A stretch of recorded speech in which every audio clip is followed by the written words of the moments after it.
Welcome to Investible Partnerships, where we talk to industry leaders about growing revenue-generating partnerships. I'm your host, Des Russell, and co-founder of Partner Elevate. And the daily battle for partner success is forcing channel leaders to rethink how to maximize their relevance and value so they can be a driver of partner impact. So let's jump in and find out how.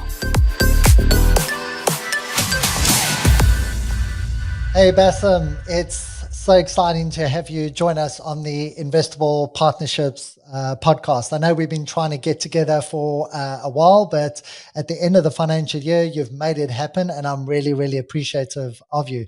You're going to join the conversation, which is an unbelievable opportunity for our community and our listeners to hear about you, your role at Go1, and also, more importantly, how you are being a driver of partner impact. But first, what I'd love to do is hand the floor to you and tell us a little bit more about yourself, your role, and how you got into partnerships at Go1.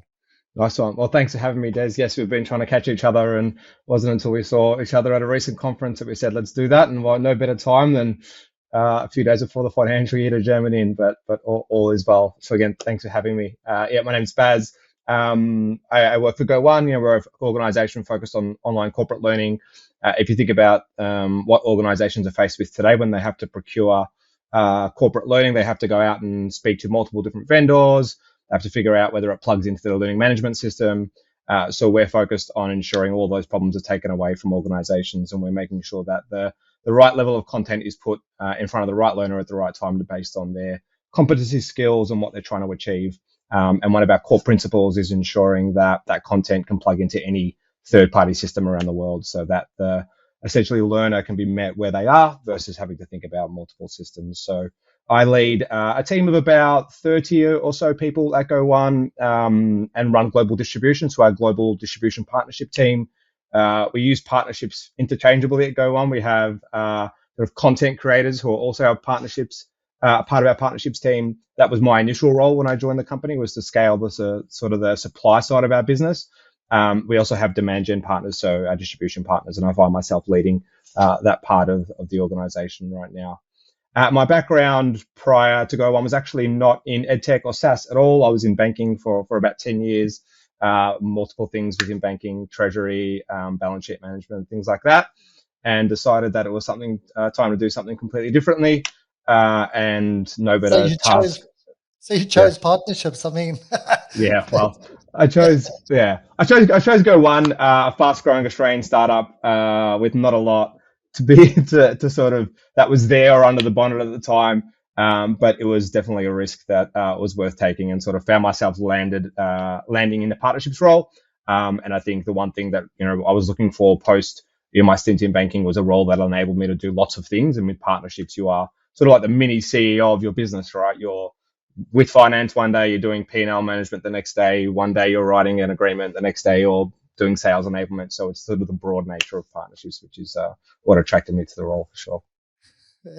I love it. Many CEOs. So there's a few sort of descriptions of partnerships that I've heard, but many CEOs really cool because it's probably a good kind of rounding of all the different facets of partnerships. Now, no doubt your team's grown over time. So have you always been the CEO? Have you always felt like you've had this sort of responsibility, or is this something that was only something that kind of develops later on as you build out your partnership strategy? Yeah, I think we're pretty unique in the sense that I joined Go1 pretty early on. Where I'm about 5 years into the journey, and the company's I think been around for about 7 or so. So I joined pretty early, and therefore lots of what I had to do was continuously build, and therefore I did feel like it was building every day, and I was sort of trying to create, and therefore the analogy of the mini CEO came out. So as you grow, like any fast-growing startup, you will do lots of things all by yourself at the start. And then as the organization matures and has better access to capital and funding, you start to think about, well, what kind of specialized roles do I need within my function or within the organization more broadly? And that's when you can start to think about things like partner marketing or the difference between people out there sort of trying to sign deals versus enable partners, the different types of partner motions. But at the start, it was just, all hands on deck, just trying to get it done. All hands on deck. Yeah, absolutely. So, what I'm interested with our guests that come on is really understanding, like, how do you see partnerships? Because everyone's got a different view of partnerships, and I'd love to just double click on what do you see as a good framework for, or do you use a framework when you think about partnering? Understanding the capability of the partner, understanding whether there is a match.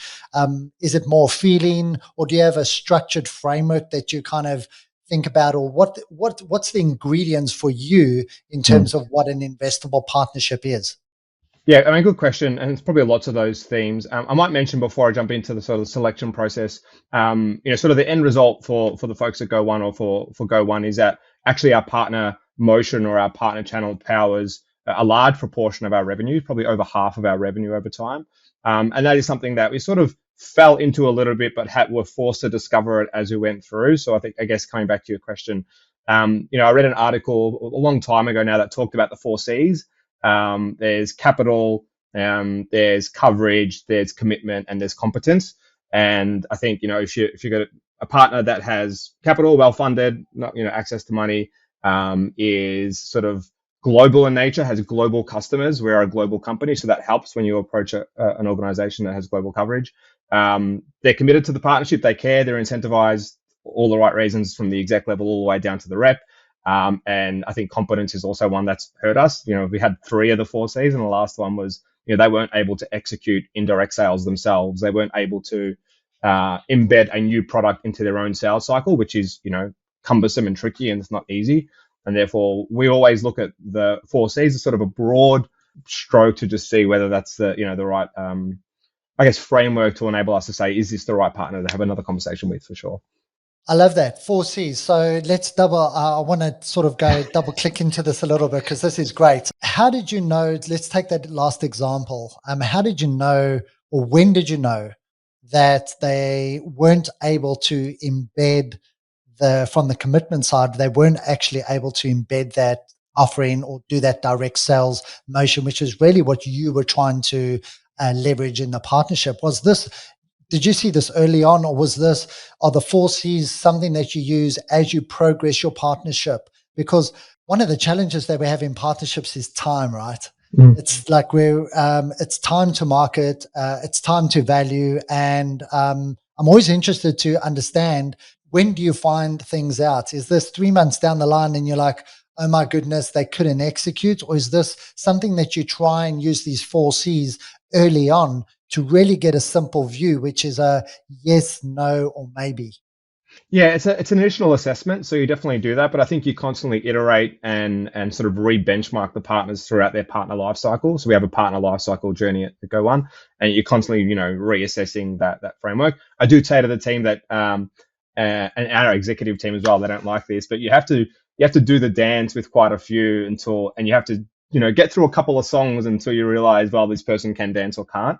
It is not always evident after the first conversation whether that company can embed another product into their sales process, has the competency to do that, are incentivized to do that, and therefore on paper it might present well, but it might just not transpire. You might just lose your champion.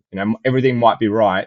And, I might have Des at the organization who is, Go One's champion, and that person might be gone. And then despite the organization having all those characteristics, there's this thing on the outside that happens, and, you can't control it. So, absolutely. I think a framework like that, it doesn't, there's a lot of frameworks you can use. I think for partnership leaders, I think having a way across the business to be able to identify what this partnership potential actually looks like just creates a lot of clarity. I'm interested to understand, do you set those 4 C's with your partner up front in terms of your engagement, i.e., we're looking at partners that meet these 4 C's, or is this more something internally that you're using?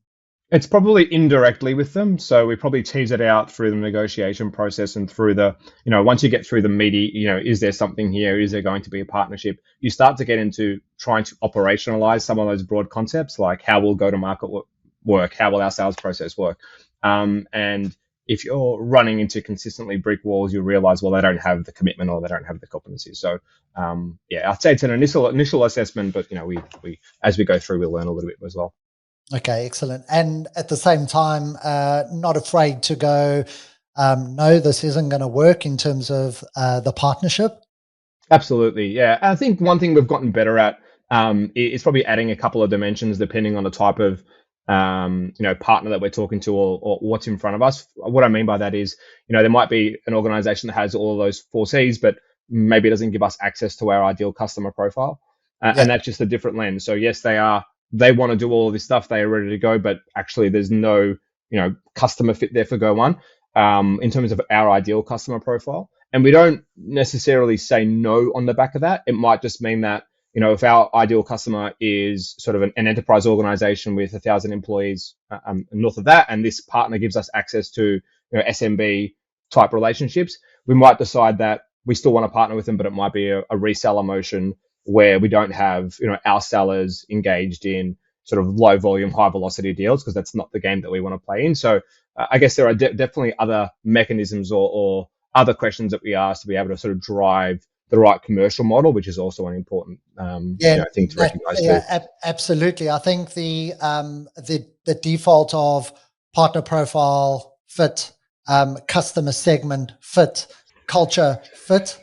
I think that your 4Cs kind of move across that and add more color, add more depth to what that actually means. So I think that's a maturity.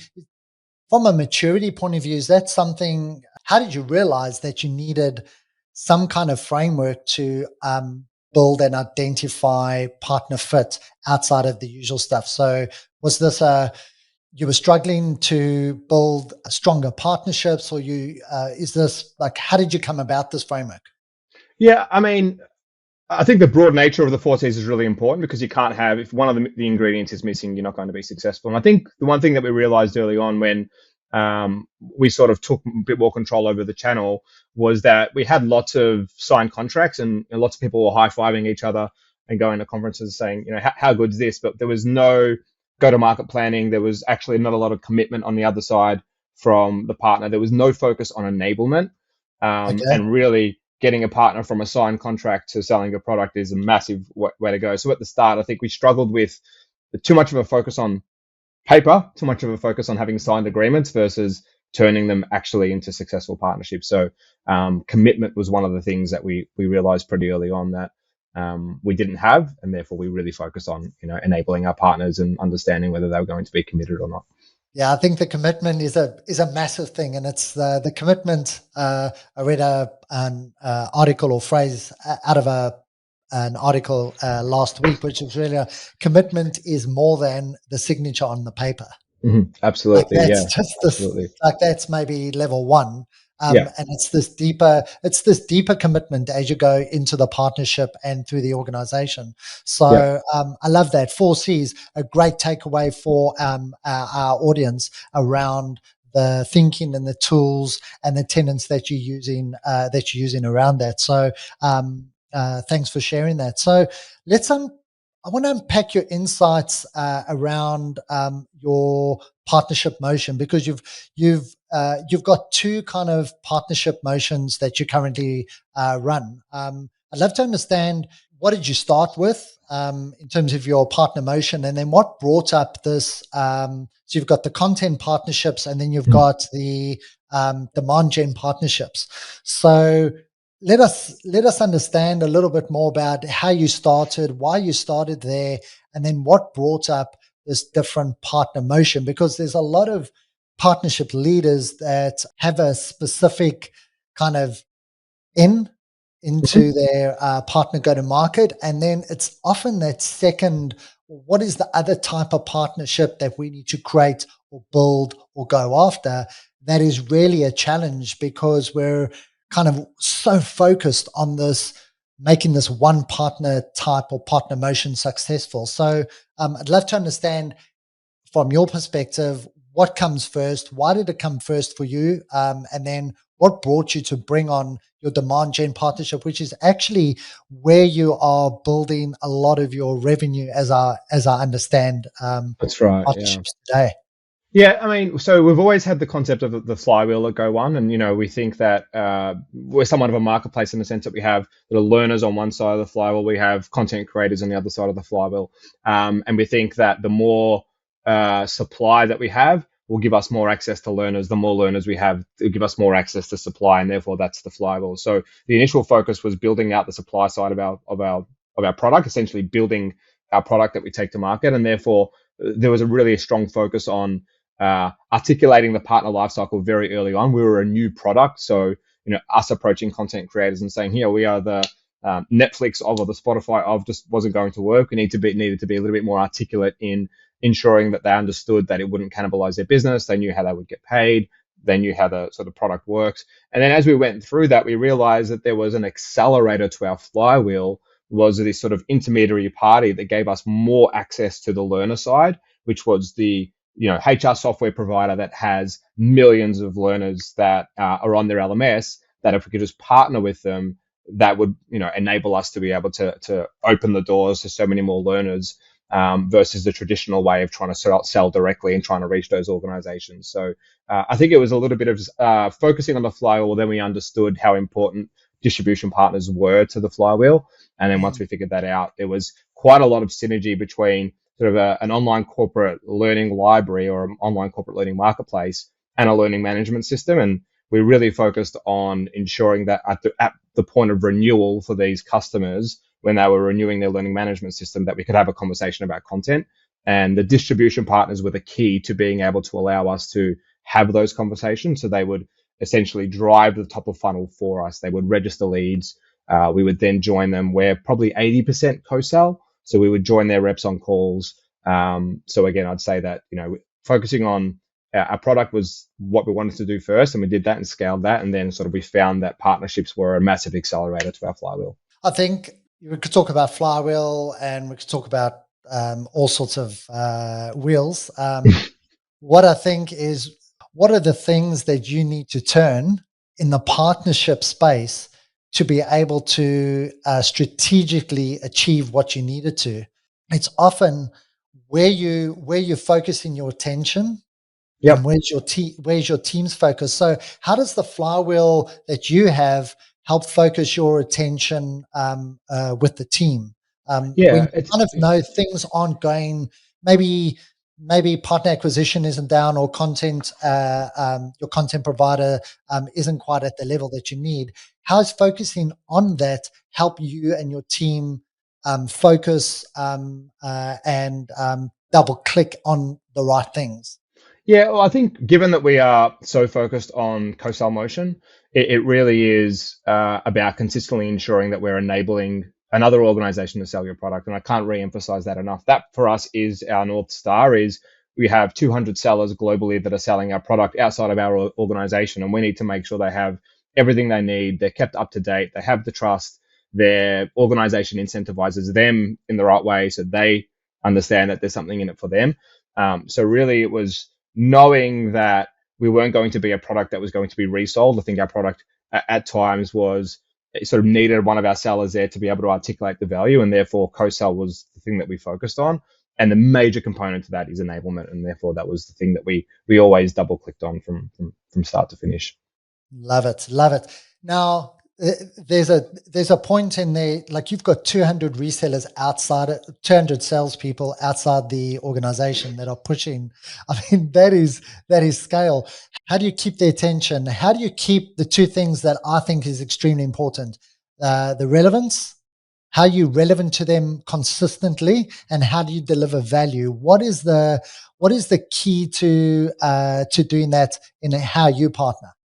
Yeah, so there's obviously some stuff that is very much relationship focused. So our partner managers build very, very good relationships with, the partner manager at another organization. We encourage our AEs to do the same thing. We do lunch and learns with various AEs. So there's lots of, dialogue that we create between organizations. And I think the consistent dialogue reps trusting each other. Sometimes we map rep to rep, and therefore they work on 10 deals together and they become best friends. So it's great. So there's things that we really, really focus in on from the relationship perspective. And there's some things outside of that we focus on. I think two key elements is probably one, partner marketing, making sure we've got, something monthly that's going to them so the reps understand what's new in our library, things that they should be focusing on or thinking about.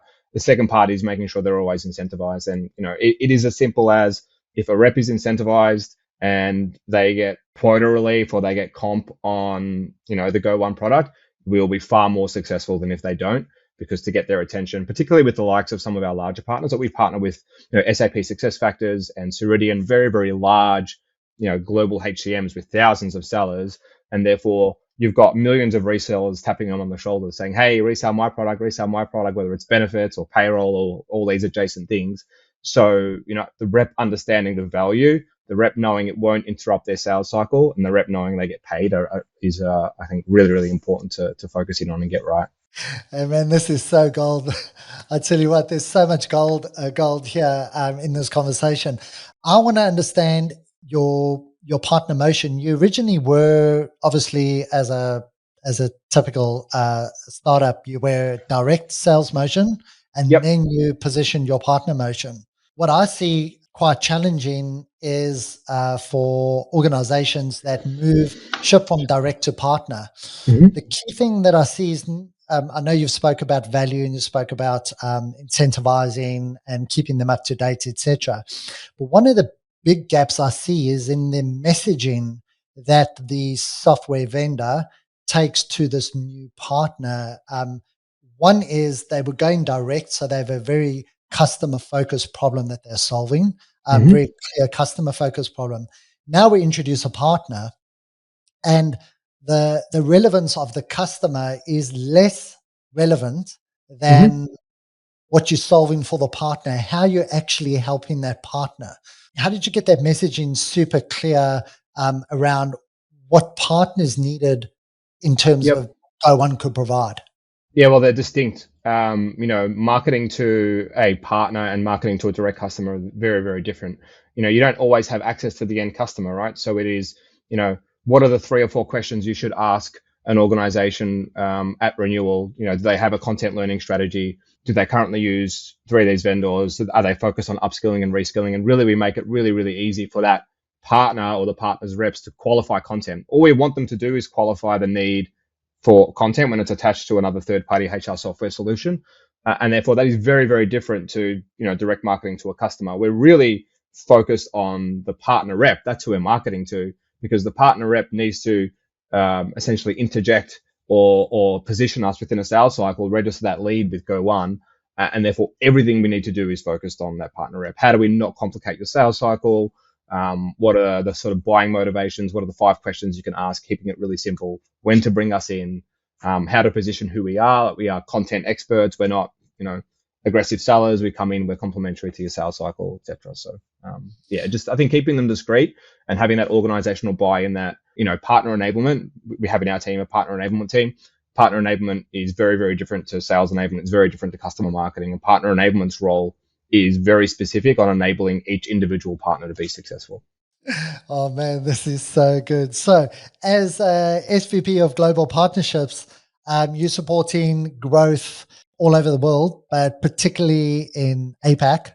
And one of the things that we see here in APAC is it's just called the growth area for every B2B SaaS company. And it's usually because it's the last, it's probably the destination they've never been to.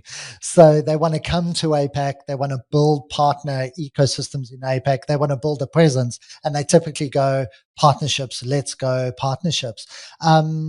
You've got some great experience in terms of what you have done and learned from your growth within the APAC region. I know Go One's a global company, but what's different about APAC from if you think Australia, New Zealand, let's call that ANZ, and Southeast Asia, Asia, what's different? Like, what did you find out there was unique to those markets that other partnership leaders ought to know when they're going into those regions?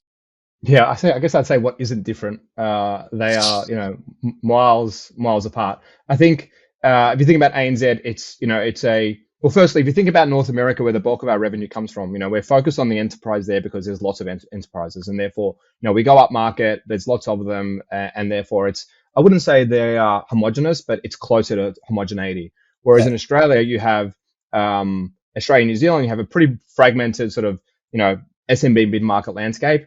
20,000 plus small businesses, maybe 5,000 or so enterprise customers, and therefore you're going to run into the SMB mid-market more regularly.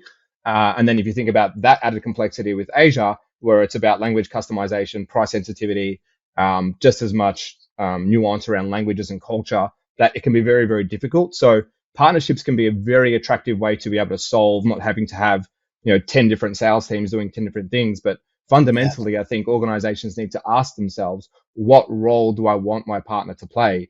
Is my partner there to qualify opportunities for me and drive lead volume? Is my partner there to sell? Is my partner there to influence the deal? Because if you just think, well, let's go to APAC and let's go partner led, inevitably you might have, you might get to the end of the year and there's no revenue and you're asking yourself why. Well, it's because I think they don't diagnose what they want their partners to do.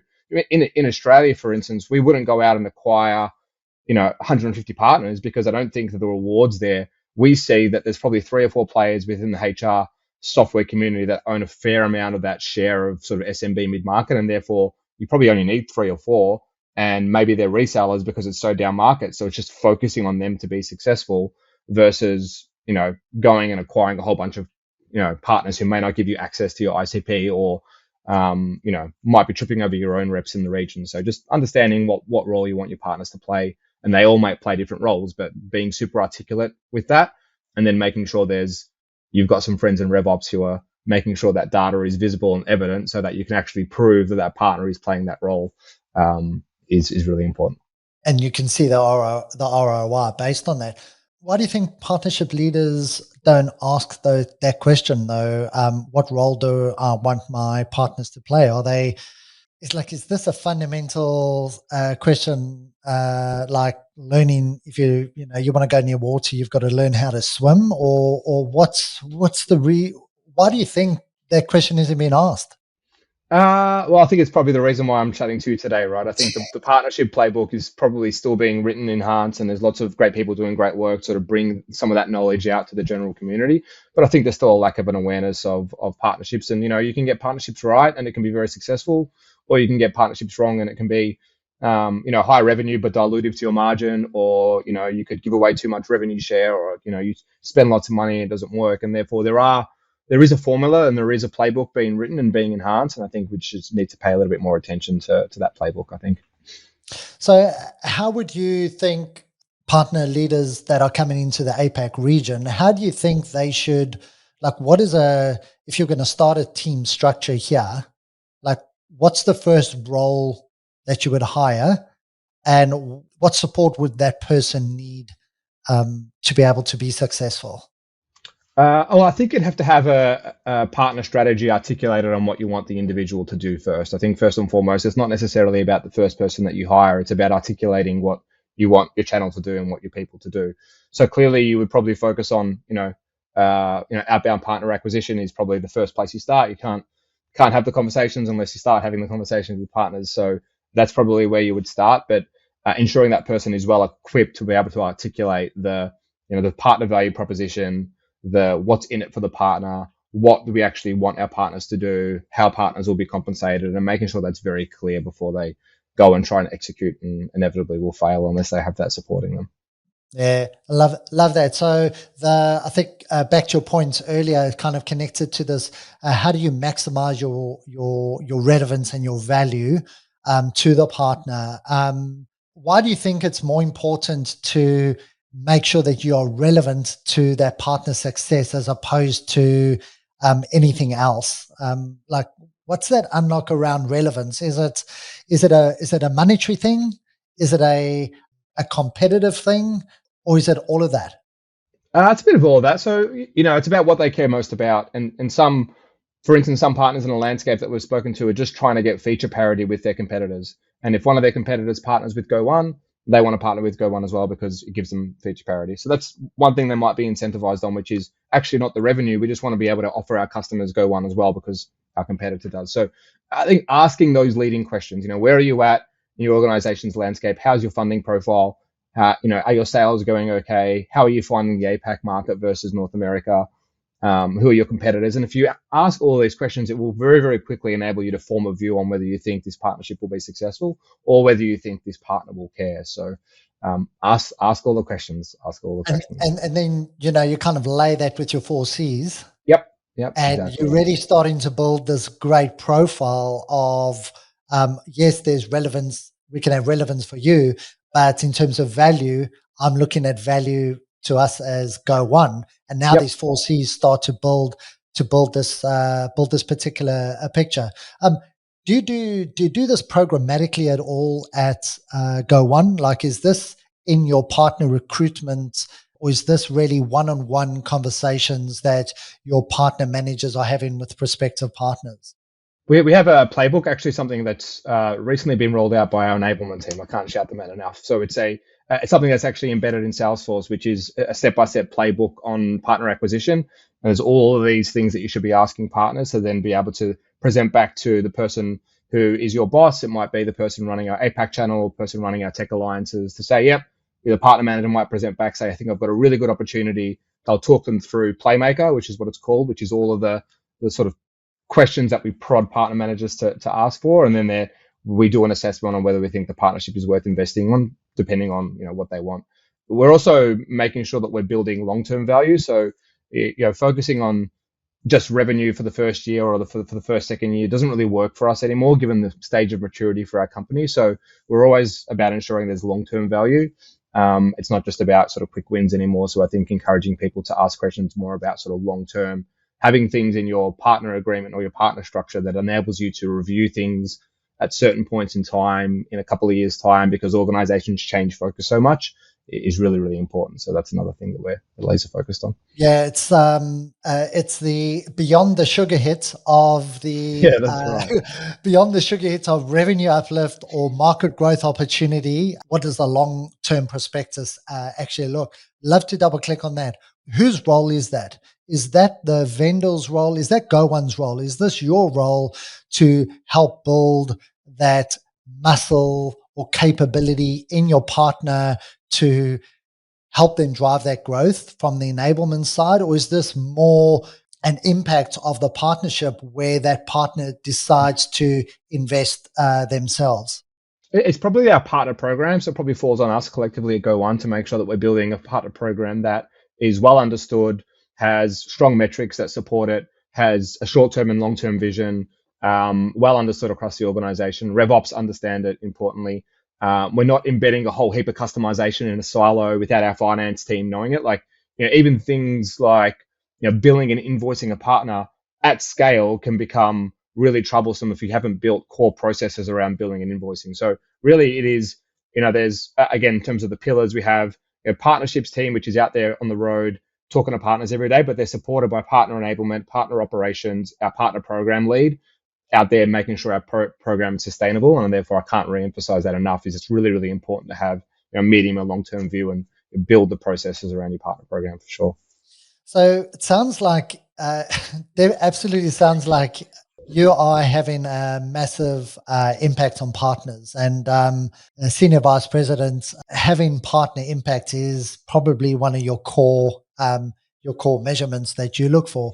When you think about other partnership leaders out there and you think they might be struggling to have the partner impact that they want, what would be your maybe top two points of advice for them to think about, what they could think about right now or next after they've listened to our podcast show, to go and do, to either give them a little lift or give them an opportunity to think about what do they need to do to be a greater driver of partner impact?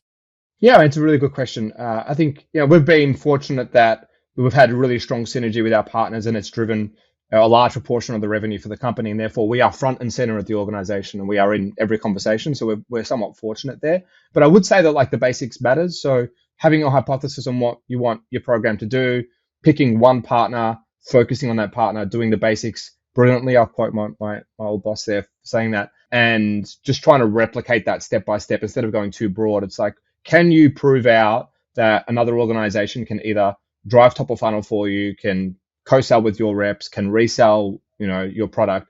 And if you can just prove that out once, well, then you should be able to replicate it. But I think a lot of the time that hasn't been proven, and lots of companies look to try and scale things when the fundamentals haven't been built. Way too early. Yeah, that's try and right. scale it way too early. Yeah.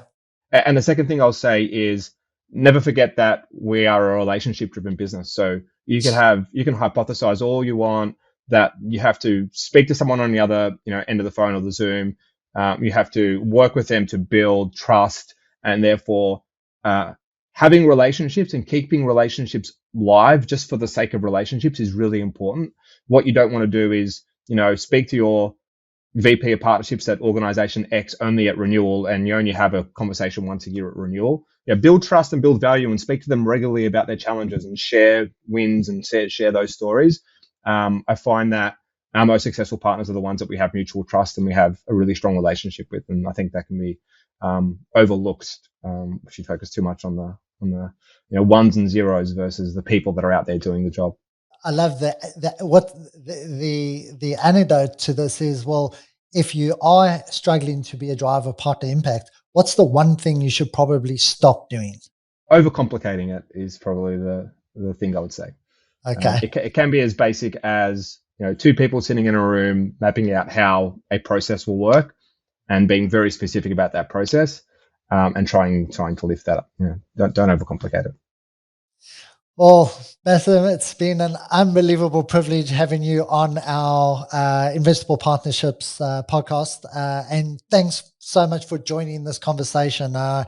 There's thousands of truth bombs, there's thousands of gold nuggets, or whatever you want to call it, in this conversation. And for sharing your story, the Go One story, and what you've done. Certainly, I think for our audience is a great opportunity for them to learn from someone who's not only fought the battle, but is pretty much doing really good at winning that battle in partnership. So for any of our partnership leaders that are listening to this podcast, anyone in channel and ecosystem, if they want to, I'm sure there's a couple of people who might want to double click with you on some of the things you've shared with us today. Where's the best place for them to get in contact with you? Thanks, Des. I've enjoyed the chat. So always available on LinkedIn. Have a search for me. They're pretty responsive when I can be. So just make sure it's not end of financial year, Des, and then we'll be okay. Man, I had to sneak it in, but thank you so much. Really appreciate it, and enjoy the end of your financial year. And again, much appreciate the time. Pleasure. Thanks a lot, Des. Thanks, mate. Bye. Take care. Thank you for listening to Investible Partnerships. Subscribe wherever you listen and visit investablepartnerships.com for the transcripts of today's show.